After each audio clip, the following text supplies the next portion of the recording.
Retired brigadier Hemant Mahajan ఈయన ఏం చేశారంటే ఒక అసెస్మెంట్ రిపోర్ట్ అనేదాన్ని విడుదల చేశారు. సో దీని పేరు ఏమిటి అంటే operational logistics readiness of the Indian army.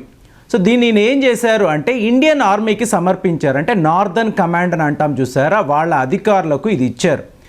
వాళ్ళు ఏం చేశారంటే ఇండియన్ ఆర్మీకి సంబంధించిన హెడ్ క్వార్టర్స్, సైనికులు వీళ్ళందరికీ కూడా ఈ అసెస్మెంట్ రిపోర్ట్ను వీళ్ళు డిస్ట్రిబ్యూట్ చేశారు. ఎందుకు చేయాల్సి వచ్చింది ఇలాగా అంటే ఏంటంటే operational logistics readiness of the Indian army అంటే అర్థం ఏంటంటే ఇప్పుడు గ్లోబల్ టైమ్స్ ఒక ఆర్టికల్ ప్రచురితం చేసింది. అందులో వాళ్ళు ఏమన్నారు అంటే భారతదేశం యొక్క ఈ లాజిస్టిక్స్ రెడీనెస్ అనేది చాలా వీక్గా ఉంది. రేపు చలికాలము వస్తే వాళ్ళు లడాక్ దగ్గర యుద్ధము చేయలేరు, మా దగ్గర వాళ్ళు ఓడిపోతారని చెప్పేసి వాళ్ళు రాశారు. సో ఇమీడియట్గా ఈయన ఏం చేశారంటే మహాజన్ ఈయన ఒక అసెస్మెంట్ రిపోర్ట్ రాశారు.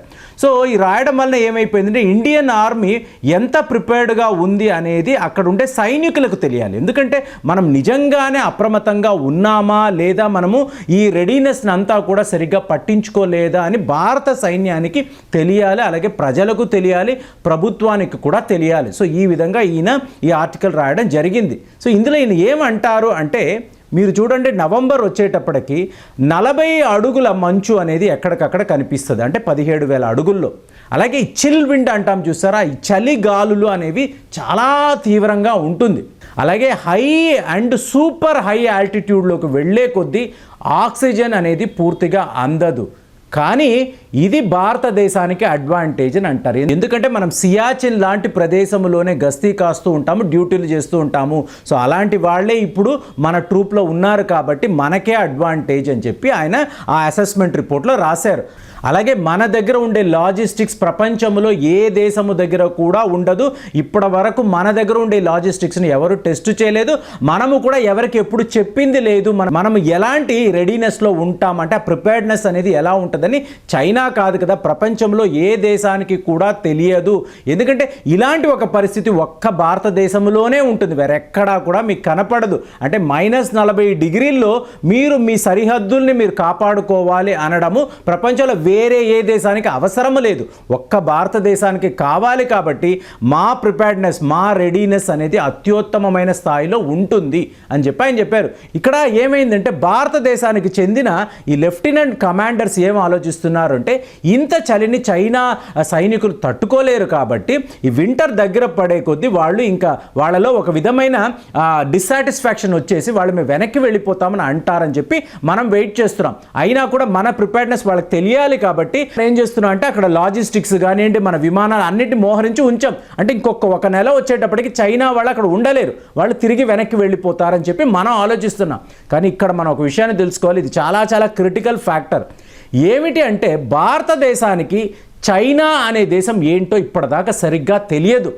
మనం ఏమనుకుంటూ ఉంటాం, మన ప్రథమ శత్రువు పాకిస్తాన్, అంటే ఒక చిన్న శత్రువును చాలా పెద్ద శత్రువుగా మనం ఊహించుకొని ఎప్పుడు కూడా వాళ్ళనే మనం టార్గెట్ చేస్తూ ఉంటాం. కానీ అసలు శత్రువు ఎవరంటే చైనా అనేది మొన్నటి వరకు మనం గుర్తించలేదు. ఇప్పుడు చూడండి, 2014లో చైనా అధ్యక్షుడు భారతదేశానికి వస్తున్నప్పుడు దూరదర్శన్లో ఒక న్యూస్ రీడర్, సో వీళ్ళు ఏమంటున్నారు అంటే 11వ జింగ్పింగ్ చైనా అధ్యక్షుడు భారతదేశానికి వచ్చాడు. అంటే ఏంటి, జీ అంటాం, XI అంటే ఏంటి, వీళ్ళు ఏమనుకున్నారు, రోమన్ న్యూమరికల్స్ అనుకొని 11వ జింగ్పింగ్ అన్నారు. అంటే చైనా అధ్యక్షుడు పేరు కూడా మనకు తెలియదు, ఇది నిజం. తరువాత 2342 కిలోమీటర్ల అక్సేయ్ చిన్ భూభాగం దగ్గర వాళ్ళు అంటే బీజింగ్ని దీనికి కలుపుతూ వాళ్ళకు రోడ్డు వేశారు. ఎప్పుడు వేశారు, 1951 నుంచి 1956 వరకు, అంటే 6 ఏళ్లుగా వాళ్ళు రోడ్లు వేస్తున్నారు. కానీ మనం నిద్రపోతున్నాం, మనకు అక్కడ ఒక రోడ్డు ఉన్నట్టు కూడా తెలియదు. 1962లో ఆ రోడ్లు వేసుకుంటూ వాళ్ళు మన మీద యుద్ధానికి వచ్చినప్పుడే అచ్చా ఇంత పెద్ద రోడ్ అక్సేయ్ చిన్ దగ్గర ఉందా అని చెప్పి మన నెహ్రూ గారు ఆయన టీంకి అప్పుడు తెలిసింది. సో ఇలా ఉంటుంది మన ప్రిపేర్డ్నెస్. సో ఇవాళ మనం మేల్కొన్నాం. కానీ ఇక్కడ మనం తెలుసుకోవాల్సిన ఇంకొక విషయం ఏంటంటే ఈ జీ జింగ్పింగ్ అని ఎవరినైతే అంటున్నామో అధ్యక్షుడు, ఇతనే చైనా పీపుల్స్ లిబరేషన్ ఆర్మీకి అతను చైర్మన్ మావో అంటాం చూసారా, అలాంటి వాడు. అంటే పీపుల్స్ లిబరేషన్ ఆర్మీకి ఎవరు అధినేత అంటే మీకు చైనా అధ్యక్షుడే. ఇప్పుడు మన నరేంద్ర మోదీ గారిని తీసుకున్నారనుకోండి, ఆయన భారతీయ జనతా పార్టీకి ఒక నాయకుడు. అంతే. అలాగే భారతదేశానికి ప్రెసిడెంట్ అంటే ఇంకో వ్యక్తి ఉంటారు, కానీ చైనాలో అలా ఉండదు. ఎవరైతే అధ్యక్షుడో అతనే ఆ దేశ ఆర్మీకి కూడా చీఫ్, అతనే మెయిన్ కమాండర్. అతని కమాండ్ మీదే మీకు పీపుల్స్ లిబరేషన్ ఆర్మీ కానివ్వండి, ఎయిర్ ఫోర్స్ కానివ్వండి, నేవీ కానివ్వండి, అతని కంట్రోల్లోనే ఉంటుంది. సో ఆ విషయాన్ని మనం గమనించాలి. కాబట్టి ఇప్పుడు ఇతను ఏం చేస్తున్నాడంటే 57 ఏళ్ల లెఫ్టినెంట్ జనరల్ జూ క్వీలింగ్ అని అంటారు. ఇతను చాలా శక్తివంతమైన చైనా కమాండర్. ఇప్పుడు ఇతన్ని అతను టిబెట్కు పంపించాడు. అంటే ఏంటి, భారతదేశానికి చైనాకు మధ్య ఉన్న ఈ గొడవల్ని నువ్వు ఎలా సాల్వ్ చేస్తావు అంటే క్వీలింగ్కి విడిగా కొన్ని ఆర్డర్స్ ఇచ్చి పంపించాడు. ఎందుకంటే రేపు జీ జిన్పింగ్ తరువాత ఎవరికి నెక్స్ట్ అధికారం అంటే ఈ వ్యక్తికే. అంటే ఇతన్ని టెస్ట్ చేయడానికి ఇప్పుడు అతను టిబెట్లో ఉన్నాడు, అక్కడ ఉండి అతను గమనిస్తున్నాడు. సో ఇది మామూలుగా మనం తీసుకోవడానికి లేదు. అంటే చైనా అధ్యక్షుడు తరువాత the most powerful military leader ఎవరు అంటే ఈ క్వీలింగ్ను ఇతను టిబెట్ పంపించి నువ్వు ఈ భారతదేశంతో ఉండే సమస్యను సాల్వ్ చేయి, ఒకవేళ నువ్వు సాల్వ్ చేస్తే నీకు వెంటనే ప్రమోషన్ ఉంటుంది అని చెప్పాడు. సో ఇప్పుడు భారతదేశ అధికారులు ఎంత తప్పు చేశారనేది మీరు గమనించండి. వీళ్ళు ఏమనుకున్నారు, వింటర్ వచ్చిన వెంటనే చైనా సైన్యం వెనక్కి వెళ్ళిపోతుందని. మరి అక్కడ క్వీలింగ్ కూర్చొని ఉన్నాడు, అతను వీళ్ళని వెనక్కి రానివ్వడు. ఎందుకంటే ఈ భారతదేశంతో ఉన్న ఈ సమస్యను తీరిస్తేనే అతనికి అక్కడ ప్రమోషన్ వస్తుంది. కాబట్టి పీపుల్స్ లిబరేషన్ ఆర్మీని వెనక్కి రమ్మని అతను చెప్పడు. అలా చెప్తే వీళ్ళు ఓడిపోయినట్టే. అంటే చైనా ఓడిపోయింది. చైనా ఓడిపోతే జూ క్వీలింగ్కి అక్కడ ప్రమోషన్ అనేది రాదు. జిన్పింగ్ పిలిచి శుభ్రంగా క్లాస్ తీసుకుంటాడు, అతనికి ఇంకా డిమోషన్ ఇచ్చే అవకాశం కూడా ఉంది. కాబట్టి ఇలాంటి ఒక క్రిటికల్ ఫ్యాక్టర్ను మన ఇండియన్ ఆర్మీ వాళ్ళు తెలుసుకోవాలి.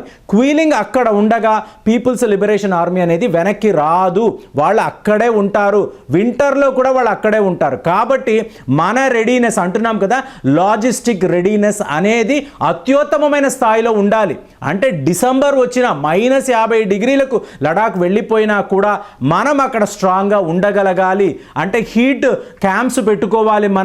మన దగ్గర స్పెషల్ ఫ్యూయల్స్ అనేవి రెడీ చేసుకోవాలి. 3 లక్షల టన్నుల ఆహారాన్ని మనం ఇవాళ నిల్వ ఉంచాము. సో వాటి కోసం మనము విడి ప్రిపేర్డ్నెస్ అనేది చెయ్యాలి. సైనికులకు వేడి ఆహారాన్ని మనం అందించగలగాలి. అప్పుడు ఆ విధంగా భారతదేశం వెనక్కి వెళ్ళడం లేదు, ఇక మార్గము లేదని చెప్పి వాడు నేరుగా జిన్పింగ్ రిపోర్ట్ చేసి వాళ్ళను వెనక్కి తీసుకునేలాంటి ఒక ఏర్పాటు మనం చెయ్యగలిగినప్పుడే ఈ క్వీలింగ్ అనేవాడు వాళ్ళ పీపుల్స్ లిబరేషన్ ఆర్మీని వెనక్కి తీసుకుంటాడు. అంతవరకు అతనైతే మీరు అక్కడే ఉండండి, ఏం జరిగినా కూడా మీరు అక్కడి నుంచి వెనక్కి రాకండి, కుదిరితే ముందుకు వెళ్ళి యుద్ధము చెయ్యండి అనే అంటాడు తప్ప అతను పీపుల్స్ లిబరేషన్ ఆర్మీని వెనక్కి కాల్ ఫార్ చెయ్యడు. ఎందుకు అంటే అతని ప్రమోషన్ అనేది అందులో ఇన్వాల్వ్ అయ్యి ఉంది. చైనా దేశము కోసము the second most powerful commander అనే ఒక ఆ పదవి కోసము అతను ఎంత దూరమైనా వెళ్తాడు.